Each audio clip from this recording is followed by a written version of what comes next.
Alguma vez na vida você já parou para se perguntar o porquê que você está aqui? Para que você existe? Fique comigo nesse vídeo e descobriremos juntos as respostas para todas essas perguntas. Mas antes, se inscreva no nosso canal, ative o sininho para não perder nenhuma das novidades e compartilhe esse vídeo com quantas pessoas você quiser.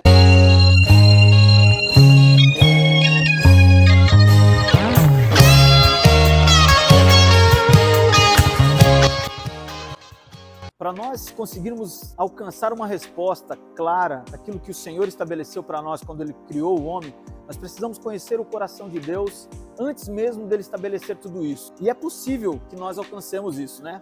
O propósito eterno de Deus diz respeito a uma família que Deus quer para Ele. Quando Deus começou a criar todas as coisas, Ele estava preparando o seu projeto. Ele estava preparando para colocar em prática o seu projeto, um projeto divino. Algo que já estava no coração de Deus. Muitas pessoas pensam que não tem como conhecermos o Senhor antes dele começar a determinar todas as coisas. Mas o propósito eterno de Deus nos leva a antes da criação, para que nós possamos conhecer o nosso Deus e como ele vivia. E a partir do momento que a gente passa a conhecer o próprio Deus e a sua existência antes dele criar todas as coisas, aí então nós começamos a conhecer e descobrir o propósito da nossa existência e o significado de nós existirmos. Deus quer uma família, Ele criou o homem para isso. O propósito de Deus diz respeito a uma família. E isso nos remete ao próprio Deus antes da criação. Antes de Deus criar todas as coisas, Ele vivia numa comunhão profunda, Deus Pai, Deus Filho e Deus Espírito Santo, numa comunidade celestial, numa comunhão celestial, e eles reciprocamente viviam como família, honrando um ao outro, respeitando um ao outro, se alegrando nessa comunhão familiar. Então, quando Deus começa a criar o homem, quando Deus estabelece o projeto da criação, Ele começa a colocar em prática aquilo que estava no coração dele, e não só isso, tudo aquilo que ele vivia em comunhão familiar com o Filho e com o Espírito Santo. Quando Deus começa a criar todas as coisas, ele começa a chamar à existência tudo aquilo que estava na mente e no coração dele. Ele diz, haja luz, e houve luz. E ele diz, faça-se separação da terra com as águas, e houve.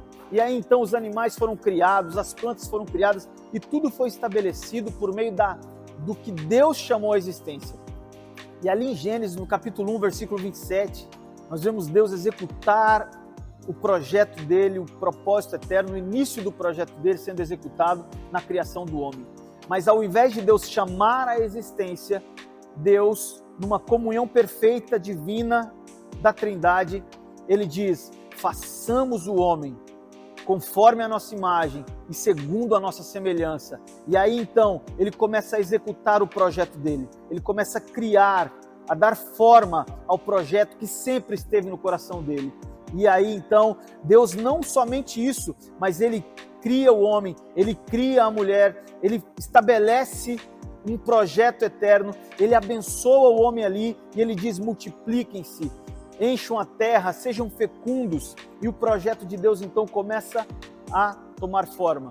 E a partir daqui nós começamos a compreender o propósito eterno de Deus de ter uma família. Ele cria o homem para ter essa comunhão com Ele, assim como Ele já tem uma comunhão divina com o Filho e com o Espírito Santo. O homem agora passa a ter uma comunhão com Deus, à sua imagem, conforme a sua semelhança, desfrutar dessa comunhão. Quando Deus coloca o homem no jardim para cultivar e guardar, não para cultivar e guardar coisas, não para catalogar plantas e animais, mas para desfrutar de uma companhia com Ele mesmo, por meio dessa junção familiar, Deus Pai, Filho e Espírito Santo e o homem numa comunhão completa e divina e saudável. Aqui começa a execução do projeto eterno de Deus. Com isso nós entendemos e compreendemos que o propósito eterno de Deus é ter uma família. Assim como ele já era uma família com o Espírito Santo e com o Filho, ele cria o homem para fazer parte dessa família, para ser integrado nessa família, para poder desfrutar de uma comunhão divina, saudável, alegre com o próprio Senhor por meio dessa família. Mas essa família não era de poucas pessoas. de muitos filhos. Deus diz, sede fecundos, multipliquem, encham a terra. Deus sempre desejou ter muitos filhos, filhos que fossem a imagem dele mesmo, conforme a nossa semelhança, ele diz, e tudo para a glória dele. Quando ele diz, olha, eu vou colocar vocês para cultivar e guardar o jardim, então Deus estava dizendo para o homem, vocês vão viver nessa comunhão conosco, desfrutando dessa graça, dessa comunhão de família, sempre para o meu propósito, para a minha finalidade, para a minha glória, conforme o que eu desejo, conforme o que eu estabeleci antes de vocês existirem. A partir daí, então, Deus deu liberdade para o homem cultivar o jardim, desfrutar do jardim. Deus deu uma ordem graciosa para aquele homem. Deus deu uma ordem graciosa para Adão. Adão, você pode comer de todos os frutos, de todas as árvores que tem nesse jardim. Mas eu coloquei uma árvore no meio do jardim. Essa árvore é a árvore do conhecimento do bem e do mal. Dessa árvore você não pode comer, porque se você comer dessa árvore, você vai morrer. Você vai estar dizendo para mim que todas as questões em relação ao bem e ao mal, você vai decidir independente da minha vontade. E eu não te criei para não fazer a minha vontade. E deixou o homem cultivar e guardar e catalogar, então, e desfrutar daquele ambiente familiar à vontade. Porém, num determinado momento, num determinado ponto, Satanás, muito sagaz, muito sutil, se apossou de um animal chamado serpente, e através desse animal, ele começa a se comunicar com a criação. E aí, então, ele se apresenta como uma sugestão. E essa sugestão, então, ela tem como origem um questionamento. E o questionamento foi o seguinte: Satanás perguntou para a mulher, é certo que vocês não podem comer de nenhuma árvore que está no jardim? E então a mulher respondeu, não é isso. Deus disse que de todas as árvores do jardim nós podemos comer livremente, mas essa árvore que está no meio do jardim, que é do conhecimento do bem e do mal, ele disse para não comermos, porque senão nós iríamos morrer. E aí então vem a sugestão. Satanás, muito sagaz, diz, é certo que vocês não vão morrer. Deus não quer que vocês sejam como Ele é. Ele não quer que vocês tenham o conhecimento que Ele tem. Como que se Deus estivesse enganando a sua própria criação. E aí então a palavra diz que, vendo a mulher que aquele fruto, ele era agradável aos olhos, boa ao paladar, tomou do fruto, comeu, deu ao seu marido e ele também comeu. E aí na viração do dia, quando Deus começa a passear no jardim, como ele sempre fazia nessa comunhão, ele chama por Adão e Adão diz, Senhor, eu tive medo porque ouvi a tua voz, estava nu e agora eu estou escondido. E Deus começa a indagar o homem dizendo, por que você está com medo? Por que você está escondido?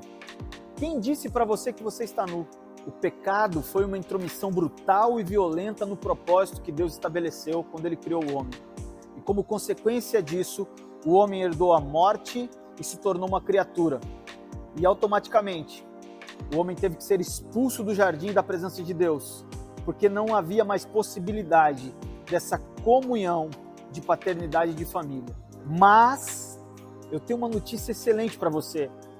Deus nunca desistiu do seu propósito. O propósito que Deus estabeleceu, Ele estabeleceu na eternidade. E tudo que Deus estabelece na eternidade nunca terá fim e nunca vai acabar. Quando Deus criou o homem, Ele criou com o propósito de ter para si. Então, o próprio Deus começa a providenciar recursos e meios para poder resgatar esse homem de volta, para poder resgatar essa comunhão que Ele sempre teve, que Ele sempre quis ter com a sua própria criação. Então, o meio que Deus providenciou foi o próprio Filho Jesus. E é bom nós lembrarmos que Jesus é Deus. Ele sempre existiu na pessoa do Pai. Lá em João 1, de 1 a 3, diz que no princípio era o Verbo, e o Verbo estava com Deus, e o Verbo era Deus. Ele estava no princípio com Deus. Todas as coisas foram feitas por intermédio dele, e sem ele nada do que foi feito se fez. E esse Jesus eterno, e esse Deus eterno, se tornou como uma de suas criaturas. Ele se tornou homem.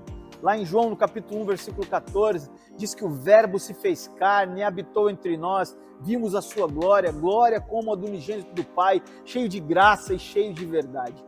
E mesmo sendo igual a uma das suas criaturas, e mesmo passando por meio das mesmas tentações que nós passamos, ele nunca e jamais pecou. E como homem, como um de nós, ele realizou grandes obras. palavra de Deus diz ali em Atos 10:38, como Deus ungiu a Jesus de Nazaré com o Espírito Santo e com poder, o qual andou por toda parte fazendo bem e curando a todos os oprimidos pelo diabo, porque Deus era com ele. Ele realizou grandes obras, ele realizou obras tremendas e grandiosas, como eu e como você, como um ser humano.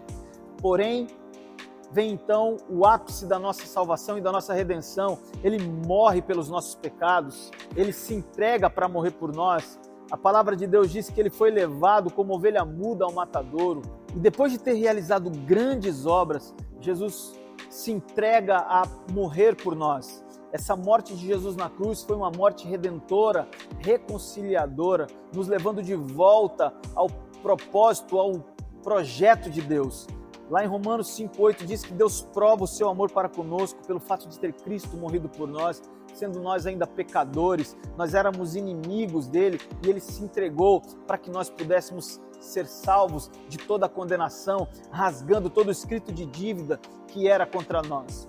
Mas Jesus não ficou morto, Jesus ressuscitou ao terceiro dia, Jesus levantou dos mortos. Deus foi lá e ressuscitou Jesus da morte, rompendo os grilhões da morte, porque era impossível Jesus ficar retido nessa morte.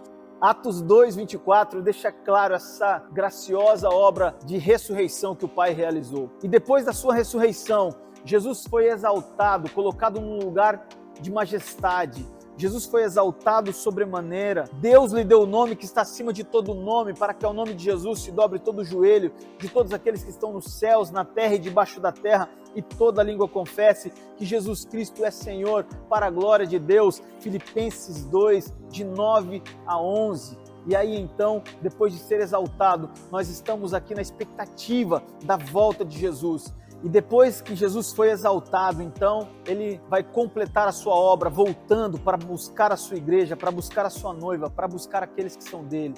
Lá em Mateus 24:30 diz que ele rasgará os céus, todos os povos da terra se lamentarão e verão o Filho do Homem vindo sobre as nuvens dos céus, com poder e muita glória. Essa é a nossa expectativa, essa é a nossa esperança e é isso que nós estamos esperando. Cristo não veio somente mostrar o caminho de volta, mas ele veio para nos conduzir de volta pessoalmente ao propósito. Ele é o caminho, ele é a verdade, ele é a vida, e ninguém vai ao Pai, e ninguém volta ao Pai a não ser por meio dele. E para que isso aconteça, nós precisamos então entrar pela porta do reino de Deus. A entrada pela porta, ou a porta do reino de Deus, ela é constituída por duas demandas e uma promessa. A primeira demanda é o arrependimento para com Deus. Esse arrependimento é a metanoia, é uma mudança de mente que gera uma mudança de atitude interior. É a morte do velho homem, é morrer para a velha vida, para a vida em Adão, para a incredulidade, para a independência, para a rebeldia herdada por Adão e receber através de Cristo uma novidade de vida. É negar a mim mesmo, é tomar a cruz, é perder a vida e é renunciar a tudo por meio desse amor de Cristo que é colocado dentro de nós. A segunda demanda é o batismo nas águas. O batismo nas águas é o revestimento de Cristo, é a participação das mesmas experiências de Jesus na cruz, é colocar um fim na vida adâmica, é colocar um fim na existência de Adão. Em Adão nós herdamos morte, nós nos tornamos criaturas, nós nos tornamos pecadores. Em Cristo, agora revestidos por meio do batismo, nós herdamos perdão, nós herdamos vida e nos tornamos filhos. Todos aqueles que receberam Jesus Cristo se tornaram filhos de Deus, como diz João, capítulo 1, versículo 12. E aí então o próprio Jesus vem e nos batiza com o Espírito Santo, trazendo para dentro de nós o próprio Espírito, para que nós possamos ter comunhão com Ele, comunhão celestial com Ele, divina com Ele. Ele coloca os céus dentro de nós. O propósito de Deus é restabelecido no nosso interior por meio do Espírito Santo que o próprio Jesus derrama sobre nós. E aí então nós estamos aptos e prontos para andar em novidade de vida, para desfrutarmos dessa vida por meio do propósito eterno de Deus. Então eu e você existimos para fazer parte de um propósito, e esse propósito é ser uma família de muitos filhos semelhantes a Jesus, para a glória de Deus o Pai. Então saiba que Deus te ama e que você foi criado para fazer parte exatamente desse propósito que Deus estabeleceu. A tua vida tem sentido porque Deus estabeleceu todas as coisas para que Ele pudesse desfrutar contigo de uma comunhão familiar, de pai para filho. Desfrute desse propósito e viva por meio dele.